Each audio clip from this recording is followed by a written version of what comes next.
Selon un document divulgué et consulté par Euronews, la Commission européenne envisage d'utiliser les recettes des taxes carbone industrielles pour aider les agriculteurs confrontés à la flambée des coûts des engrais.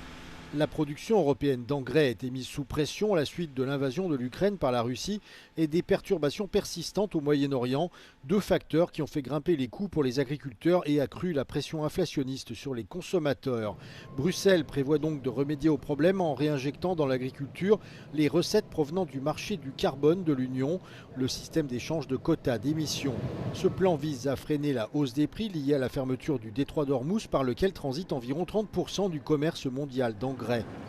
Cette proposition reflète la prise de conscience par Bruxelles des difficultés rencontrées par les agriculteurs ainsi que de l'importance stratégique de la sécurité alimentaire.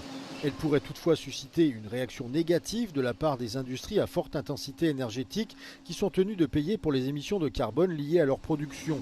L'agriculture a jusqu'à présent été exemptée du système d'échange de quotas d'émissions et semble désormais prête à bénéficier de ces recettes. En outre, des ONG environnementales appellent aussi l'UE à profiter de cette stratégie pour réduire la dépendance de l'agriculture européenne aux énergies fossiles.